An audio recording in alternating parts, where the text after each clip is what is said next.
ওম নমঃ শিবায়।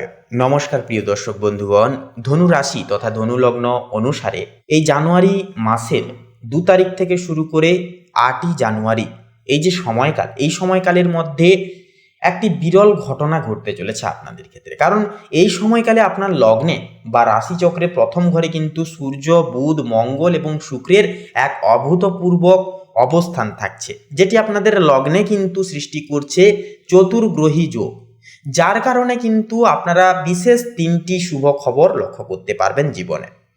এই যে চতুর্গ্রহী যোগ যা আপনাদের লগ্নে সৃষ্টি হচ্ছে, এর ফলে কিন্তু আপনার ব্যক্তিত্বে এক ধরনের তেজস্ক্রিয় এবং আভিজাত্য প্রকাশ পাবে এই সময়। তবে যেহেতু মঙ্গল ও রবি অর্থাৎ একটা অ্যাগ্রেসিভ গ্রহ, একটা উগ্র গ্রহ দুটো একসাথে যেহেতু থাকছে, আপনার রাশিতে অবস্থান করছে, তাই স্বভাবের মধ্যে জেদ এবং ক্রোধের মাত্রা কিছুটা বাড়তে পারে।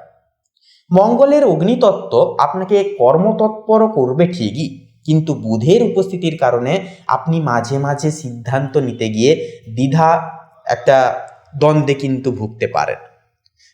শরীরচর্চায় মনোযোগ দিলে এই অতিরিক্ত শক্তি ইতিবাচক দিকে কিন্তু প্রবাহিত হতে পারে। তাই অবশ্যই বলবো, নিয়মিত শরীরচর্চা করুন, মেডিটেশন করুন, প্রকৃতির সঙ্গে সময় কাটান, এই কাজগুলি অবশ্যই প্রত্যেক দিন করুন। তবে মাথায় রাখবেন, রাশিতে মঙ্গলের যে উপস্থিতি থাকছে, যার কারণে রক্তচাপ বা ছোটোখাটো চোট সম্পর্কের সতর্ক থাকা কিন্তু সেহেতু প্রয়োজন হবে। পরিবারের অর্থাৎ পারিবারিক ও মানসিক শান্তি এরপরে থাকছে। তো চতুর্থ ঘরে থাকছে কেতু এবং শনির প্রভাব। সেহেতু আপনার রাশিচক্রের চতুর্থ ঘরে অর্থাৎ মীন রাশিতে অবস্থান করছে শনি এবং নবম ঘরে সিংহে থাকছে কেতু। জ্যোতিষশাস্ত্র অনুযায়ী চতুর্থ ঘর হলো সুখ এবং মায়ের স্থান। সেক্ষেত্রে বন্ধুরা, শনির এখানে অবস্থান নির্দেশ করে যে পারিবারিক ক্ষেত্রে আপনাকে অনেক বেশি দায়িত্বশীল হতে হবে, অনেক কিছু দায় দায়িত্ব এই সময় সামলে চলতে হবে প্র্যাকটিক্যালি আপনাদেরকে। বাড়ির বয়োজ্যেষ্ঠদের শরীর নিয়ে কিছুটা চিন্তিত একটা থাকতে পারে আপনাদের। তবে মজার বিষয় হলো, আপনার নবম ঘরে কেতু থাকায় আপনার মধ্যে এক ধরনের আধ্যাত্মিক বৈরাগ্য বা ভ্রমণের একটা ইচ্ছা কিন্তু জাগতে পারে। প্রকাশ সময় আপনার রাশির অধিপতি বৃহস্পতি বর্তমানে সপ্তম ঘরে বক্রীয় অবস্থায় কিন্তু রয়েছে তথা গোচর করছে, যা আপনার লগ্নের ওপর পূর্ণ দৃষ্টি দিচ্ছে। এই যে দৃষ্টি অর্থাৎ এই যে বক্রী বৃহস্পতির যে দৃষ্টি, যা পারিবারিক অশান্তি অনেকটা এর ফলে কিন্তু কমবে এবং গুরুজনদের পরামর্শে আপনি কঠিন পরিস্থিতি থেকে খুব শীঘ্রই কিন্তু মুক্তি পেতে পারবেন। এটি হচ্ছে একটা দুর্দান্ত বিষয়। এরপরে আপনার রাশির অধিপতি বৃহস্পতি যেহেতু সপ্তম ঘরে মিথুন রাশিতে বক্রী অবস্থায়, এই বিষয়টি ভেবে দেখবেন। তাই ব্যবসায়িক ক্ষেত্রেও কিন্তু বা কর্মক্ষেত্রে পুরনো কোনো যোগাযোগ পুনরায় একটা ফিরে পেতে পারবেন আপনারা, বা ফিরে আসতে পারে। আপনার রাশিতে থাকা শুক্র ও বুধের প্রভাবে সৃজনশীল কাজ আপনি দুর্দান্ত এবং সাফল্যভাবে সেরে তুলতে পারবেন। বিশেষ করে যারা মার্কেটিং লাইনে রয়েছেন, লেখালেখি বা শিল্পকলার সাথে যেনারা যুক্ত রয়েছেন, আপনাদের জন্য এই সপ্তাহটি আয়ের নতুন একটা উৎস কিন্তু খুলে দেবে। তবে সাবধানও কিন্তু থাকতে হবে। রাহু কুম্ভ রাশিতে অর্থাৎ আপনাদের 3য় ঘরে থাকায় একান্তই কিন্তু কিছুটা সতর্ক আপনাদেরকে থাকতেও হবে। রাহু আপনার সাহস বাড়াবে ঠিকই, কিন্তু ভাই বোন বা প্রতিবেশীদের সাথে একটা ভুল বুঝাবুঝি তৈরি করতে পারে।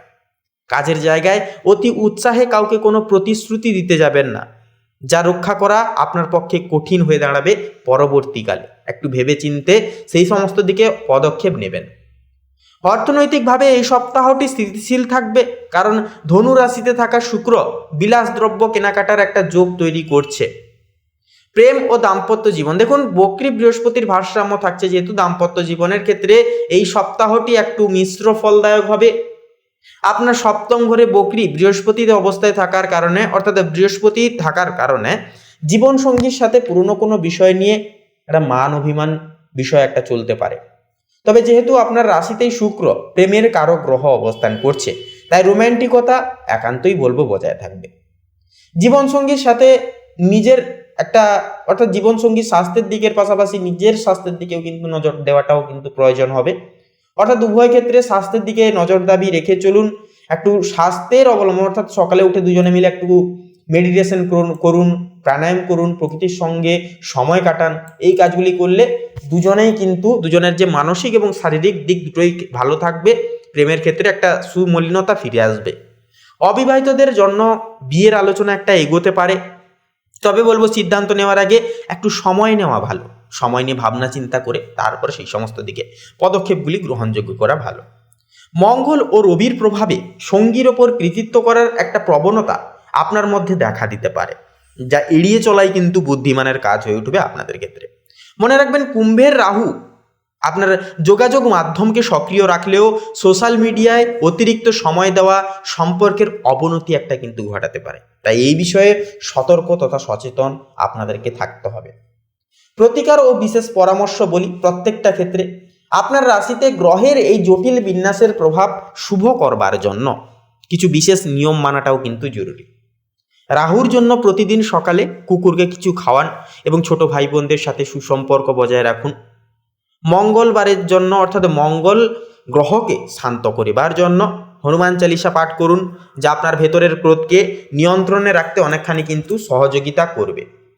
বৃহস্পতির জন্য, যেহেতু বৃহস্পতি আপনার অধিপতি এবং তিনি বক্রী অবস্থায় রয়েছে, তাই প্রতি বৃহস্পতিবার কোনো মন্দিরে হলুদ ফল বা মিষ্টি দান করুন। শনির জন্য শনিবার সন্ধ্যায় অস্বস্ত গাছের নিচে একান্তই আপনারা সরিষার তেলের প্রদীপ জ্বালান, এটি কিন্তু শনি গ্রহকে শান্ত করতে সাহায্য করবে। তো বন্ধুরা, এই যে টোটাল বিষয়টা, এটা কিন্তু স্থায়িত্ব হবে ধনুরাশির ক্ষেত্রে একটা শুভ পরম্পরান্বিত একটা সময়কাল হিসেবে অভিসূচক হবে। কারণ এই সময় লগ্নে কিন্তু চতুর্গ্রহী যোগ সৃষ্টি হচ্ছে, এটা কিন্তু খুব একটা সাধারণ যোগ নয়। 4টি গ্রহ একই সাথে আপনাদের লগ্নে গোচর করছে। তাই বলবো সময়টিকে কাজে লাগান, সময়টিকে কাজে লাগিয়ে নতুন কিছু করা যায় নাকি সেই দিকে মনোযোগ দিন এবং নিয়মিত ডেডিকেশন মাফিক অলসতা বাদ দিয়ে একান্তই কর্ম করে যান। কর্ম থেকে একান্তই আপনারা দূরে যাবেন না, কর্মকে অবহেলা হিসেবে কর্ম করবেন না, তাহলে কিন্তু সমস্যা দেখা দিতে পারে। অবশ্যই কর্ম ছাড়া কিন্তু ফল পাও না একান্তই কিন্তু সম্ভব নয়। তাই বলবো অবিনশ্বর নিজের কর্ম নিজে করে যান। কে কি বললো কারোর কথায় কান দেওয়ার কোনো প্রয়োজন নেই। অবশ্যই আপনারা সঠিক পথ অবলম্বন করে সৎ পথে যদি ডেডিকেশন মাফিক কাজ করেন, তাহলে বলবো ধনু লগ্নের ক্ষেত্রে 2 তারিখ থেকে 8ই জানুয়ারি এই সময়কালের মধ্যে একটা বিশেষ কম্বাইন্ড সৃষ্টি করবে আপনাদের লগ্নাধিপতি চতুর্গ্রহী যোগের প্রভাবে। আপনারা কিন্তু একটা অন্যতম সময় কাটাতে পারবেন এই সময়কালে।